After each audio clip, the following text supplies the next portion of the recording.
poorly dressed, poorly housed, or working in substandard conditions. This council must lead the conversation on improving the conditions of service for all personnel, from logistics and accommodation to pensions and psychological support. The welfare of officers must be central to every policy you review and implement. Morale is not just about monetary incentives, it is about fairness, it's about recognition, institutional respect. Officers must see a clear path for advancement, free from favoritism and grounded in merit. And I wish to assure you that this council will have my support. Okay, His Excellency the President, John Dramani Mahama, and our Integrity Police Council, no catcher almost said, Omukodi Jumasona, Omushesa Prissy for Bediye. Nurse for a year, Ghana Registered Nurses and Midwives Association strike, no. Egusua, Nano, and Kwabena Minta Kando, Minister for Health. Catcher almost said, okay. I am appealing to retired nurses and midwives to volunteer their services. Pending the resolution of the impasse. We further express our deep appreciation to practicing nurses who have opted to remain at post to help suffering patients and urge others to show similar fellow feeling and assist our ailing compatriots even as efforts are made to address their concerns. Kwabena Minta Kando. Although the Aussie government remains committed to improving the services of nurses and midwives. Impasse leading to the strike and the suffering strike and the suffering patients enduring, the ministry states emphatically that government appreciates the invaluable contributions of Ghanaian nurses and midwives to the development of the health sector. Government remains committed to the needed engagement that will lead to the approval and implementation of the new conditions of service for nurses and midwives. Accordingly, government has directed the Minister of Finance and the Fair Wages and Salary Commission to, as a matter of urgency, lead the development of a roadmap to ensure a smooth implementation of the process. And it is a Deputy Finance Minister, and so didn't be able to was a share Ghana for money moana. The nurse for no say and for my you can't bomb say ye fulia. Just you compare 2 billion Ghana cedis in the become budget no share. Now, this Ministry of Finance, we want to show our commitment to help in resolving this important issue because our nurses are very, very critical to healthcare delivery, and we appreciate what they do. But the reality is that we have over 120,000 nurses, and the implementation of the current condition of service that they are demanding will have serious consequences for the budget. In fact, if we fully implement it, we are going to add in excess of 2 billion cedis to the compensation. Okay. Minority accuses government of playing politics with nurses' demand. Nano and a free year are you? Fijasim Rashebejani, ranking member, health, or yet doctor, and so then I know 2 more. Yentino. That says that they are essential workers, and for that matter, if they want to resort to strike, they would have to write to the Fair Wages Commission. They notified the Labour Commission and the Fair Wages. They did so. Labour Commission, they gave them a letter, and then in the same act, they're supposed to respond within 48 to 72 hours. You did not respond to it. Bad faith from government, extremely bad faith from government. And then now you, the same Labour Commission, then take them to court, referring to the same act that says that essential workers do not go to strike, do not strike. Again, another bad faith. So you are using your powers to checkmate them. While the same act gave you the mandate to have resolved their issue within 72 hours. You did not. We in minority don't believe that the nurses are at any fault. It is their right. They are seeking their right. I would want to know any of you who think this just is not justified in Appendix A of their CBA. Which Anunti that lingers on. Deputy Speaker, Parliamentary, and there was uproar in Parliament. Deputy Speaker ejects Efficacy MP over JRN May strike. No, was say why on Parliamentary, you know, Wama Omo Apamone Free Mrashe. Honorable Dr. You free addresses the media after the reaction of the first Deputy Speaker, calling him for being biased. Yete.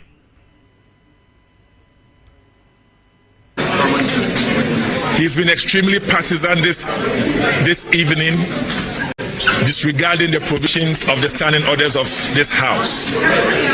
This House has orders, and the order in 93(1) allows for issue of urgent public importance for statements to be admitted.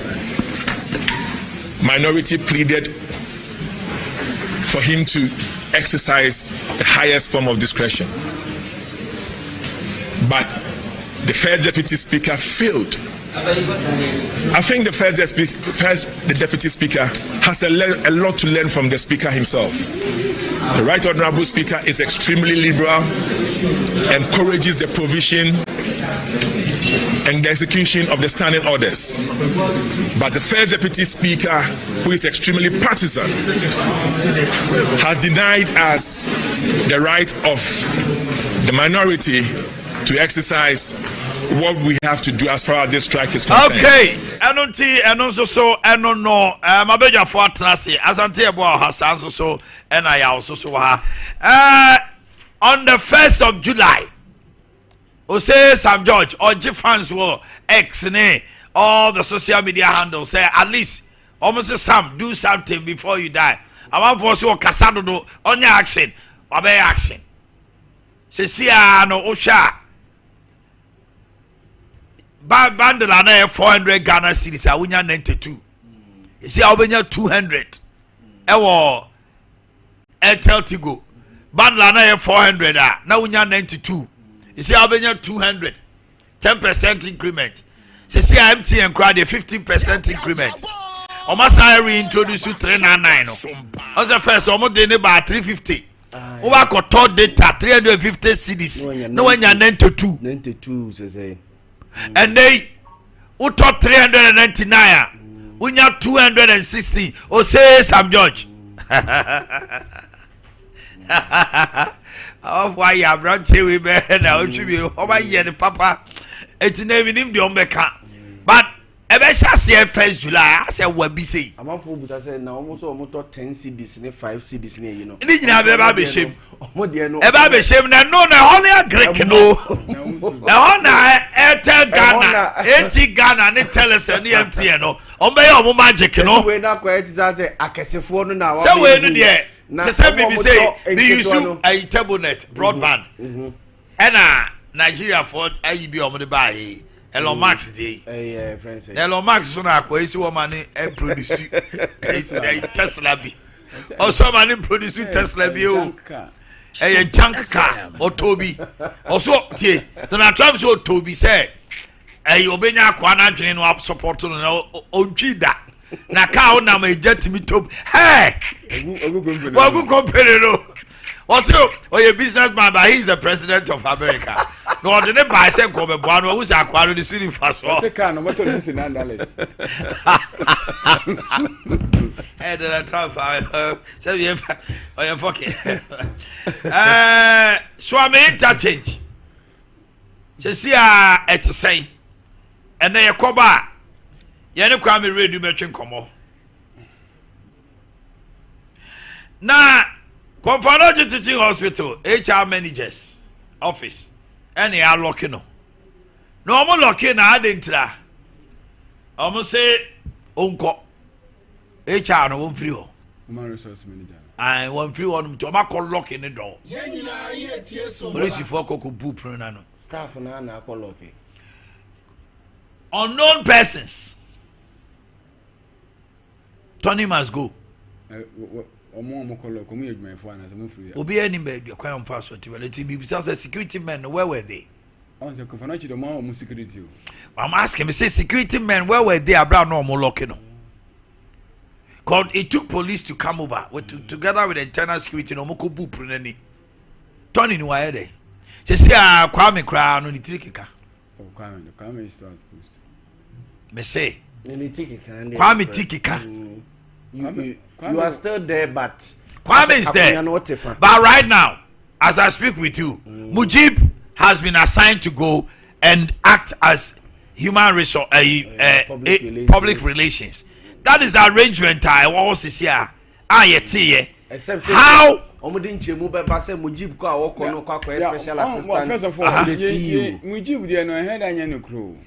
Bacho asante asma wo kan so me source bia me asma wo kan so kan ye because me on say me tia 7 hours me 9 on say Kwame dey minia anisa but Mujib no ono wo so ko conference ko na ade o na manfo speculate yes o ko paduma I spoke to Mujib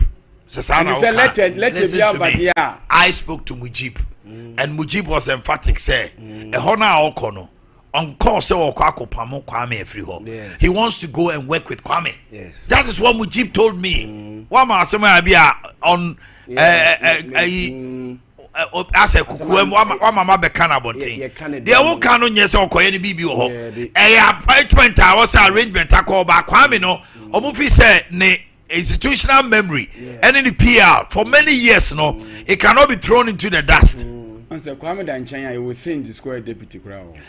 Now PR department no say to her but some say asante castle wo pay mu na kra no ye ne nkomodi ni nie wo deputy wo say deputizing that means sent. I did not tell you so deputizing no asma me can asante be say he from grapevine and from direct source has been assigned to be the head and he does not want a situation say Obekona Kwame free ho.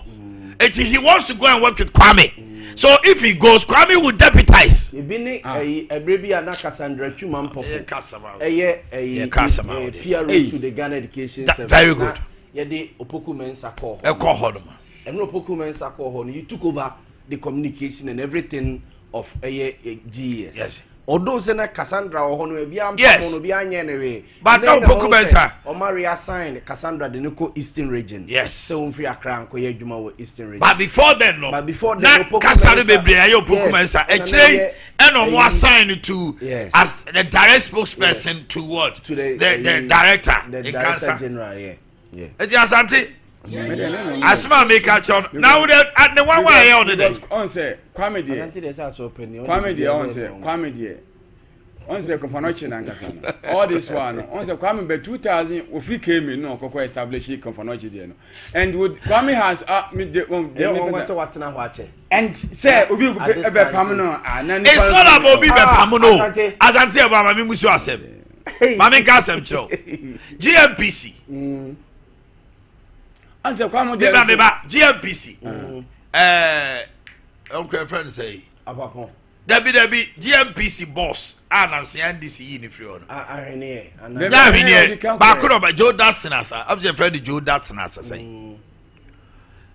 Your mama in free on. When him company fa no.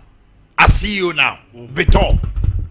Okay. Vitor is 10 times bigger than GMPC.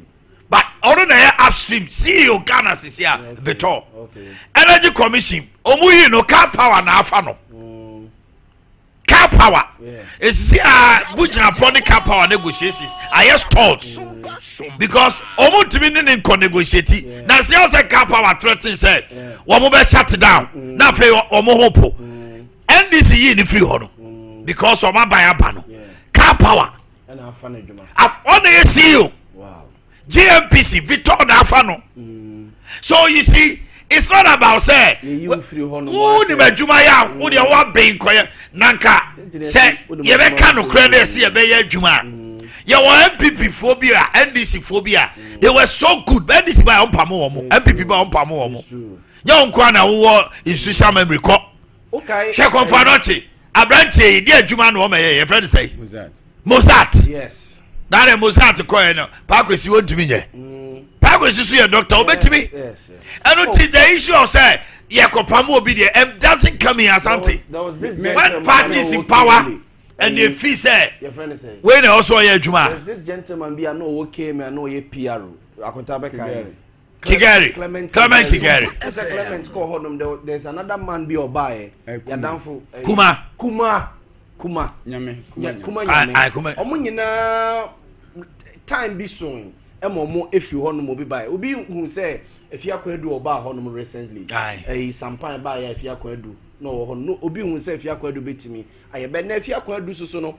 Also, so step aside that there's another gentleman. Yes. On a spokesperson to the assembly or handle communication near the. If you are going to do now, yes, they are there. But the main pillar, no. Yes. Also, information department and now PR no. Obe then so party no fee say bia. Omo aspirations, omo any CEO no, any there no ebi awo no emwa. So they will not sack you. Yes. So we civil servant. Yeah, Juma. But the open ibi obaba be kasa. Ade those times na a PR unit any KMB. And so that Sami Jemfina ne kasa. Yes. E will KMB Emma Kojobosu. Yes. It comes with it. It is antiano de opo ebeba. Ebeba. Nembom Kwabra ta kando say wo mo makwaji o ma home nurse for ne ade o manya mfie aduosia ne ade o sere wo mo. Wo mo ma be volunteer. Yaw. Tiawa na me kwa asante wo ne bichima discuss. Nurse for ade nyina de meka de akwakosie ne say e kire oman Ghana se ni your minor city no. Obuo ne adidi a yemfa ma ya nurse for omo ewo omayi mo. Akontase yetiwe enye nurse ni nete consulting room ebo a. Enema nurse for a demand na mde ama ya grace or dia to ade ne so na contain you. Enema nurse for no ne aban e kan ye from 2020 say 2015 ene ho ahwan a it's been almost 10 years so. Yes akotomaka 2024 June July ena aban ne omo sign say magiatum ye be ya mamo but nemum ye be in September any psychiatric nurses who said and dey so mo leaders call mo call ye no and say bebre ho ahwan and o mo de call court na court so e kan ne de eguye but media konta de make akwakosie ne say e kire say ye mu Ghana ye nurses no nurse ni say onyo na twere duru meboa nurse ni nyo na te consulting room meboa nurse ni nyo no na ebe ye operation abetwere duru e de ama doctor na ye nurse ni na akota ye ko hospital esi nurse ni mu ade me ko ye nurse ni no wantene ni ma hweme nurse ni ne kasa ne num kasa nye de ene nurse ni so onya adwuma ne biu wakotena fie doctors ho doctors ni ho ane no munye se pharmacists ho mo ho lab technicians physician assistants na so ade ni yesu se ni pewu nurse ni na nyo no na twira duro enyo no na te consulting room nurse ni na ye mu no ye ko hospital nurse ni na onani nsade wan kasa me hu ye e na nurse fo akromfo ene ho nurse ni se onya adwuma ni biu enti mo fam hospital na doctors ni hwemo pharmacists ni hwemo sa hu ahwan lab technicians no nya lab mamo na doctors na enhwemo ene ye su said nurse na den waje adwuma nurse ni na ye munu no so with the posting of ye health minister ene nkomo ekoso nyina meti baby say obi si an wo nurse ni diploma nurse a wasi kura wo kire ye wo faili ye foolish one ekikase ni nyina wo ase yatani ade ni nyina against nurses no ase di o matam ase omo nwini nipa ho ase omo ye nipa bonfo ase ade omo nkwaye fe Ghana sika nyina emamo ne kire yen se ne yesi hu Ghana ye nurses e na oso onya adwuma ne biu to wanye we ama onye oh yes oso onya adwuma de tifo adwuma yesu se nipa ewu na omo mra akuta watemase oko hospital bibi ebesi bia ye de nurse oko hospital bibi ebesi wo hospital wo bia no ye de nurse but sa nurse no susu ye mu no na ketu ya nye ni bibia until recently na Ghana doctors kra no here say omo condition of service ani e da ho no mo de dada eh say doctor ni wu a ye de ne ko se fridge mu a obesu afo ntua The only condition. Oh, Doctor Ningwansa. And the bush for benefit. Mo, yet na ko se feed mama na bush for benefit. Imagine. And your doctors na near DB or mode buy be can gidi a. Nanke ni nim se sade na sanity. And ne akotaniama we are necessary ken. And one say minister dey na si hu kwan. Say nanu aye so omukoko se minister wanko wo the chief director ne ho ahan. Akota ye do pointer. Me hwe video bi enu anajo. Suntraso hospital.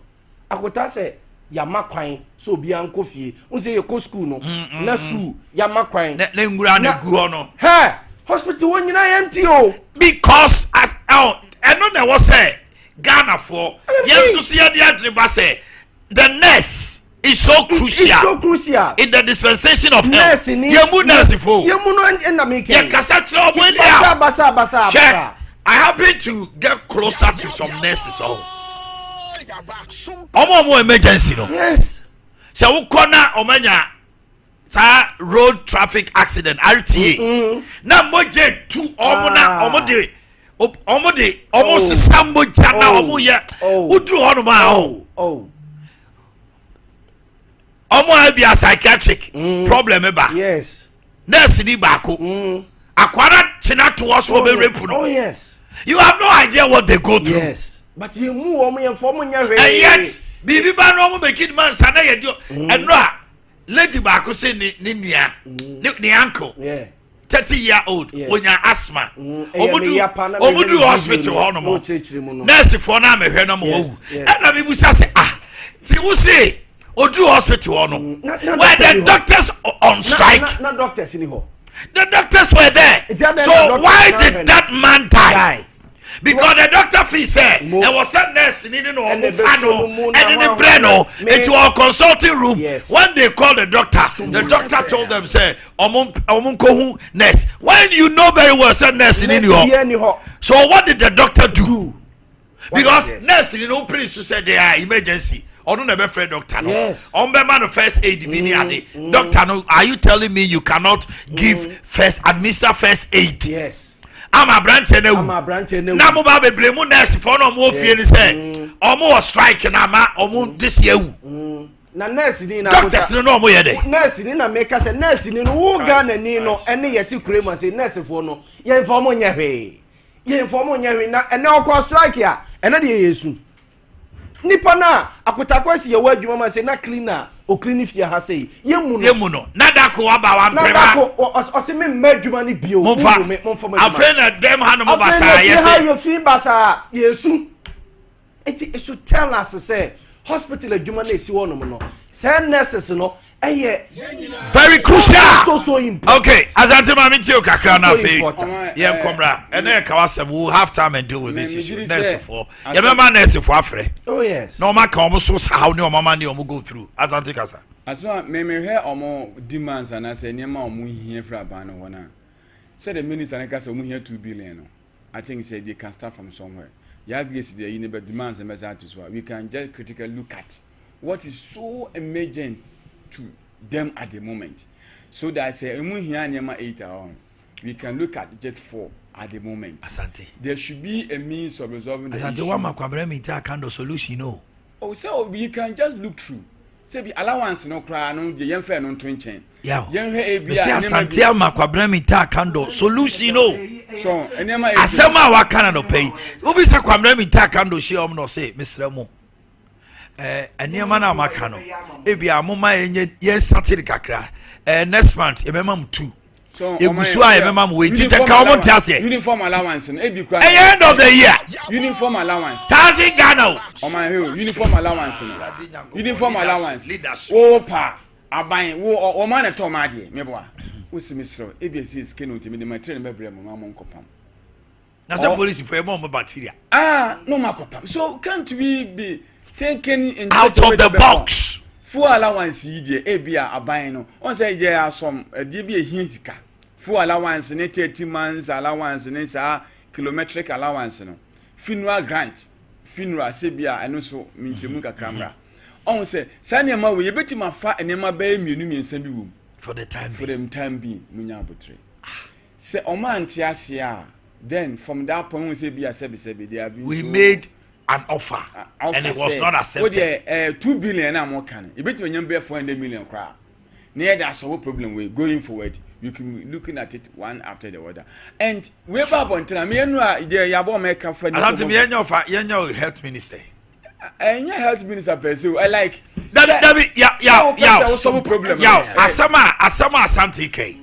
Nurse ni ben pa ne leadership na kwamna mi ta account or can we kire wo mo a eti komo be ka kire ne say masafo asem ko enti mi ameso me ne mu bi nya adwen say e was o mampanyin mu kohia o mampanyin asem na opeso ka kire wo mo no definitely say all the more ministry ni adai na o meti ma kan your name because as far as governance concerned there decision na say nsema kwama mental account account necessary presumably no you just o mampanyin na ma ka kire wo mo what I say I'm mentally working science we actually almost say at stands now 2 billion yen in the emergency over age and I say retiredness in qua supposedly I say man penny this science me kokache but man penny mama can still organize or offer woman science some for my catch but to me the science be say be me so just I know say some more din you be too very economy whatever bad economy whatever till there any man will pay with them be me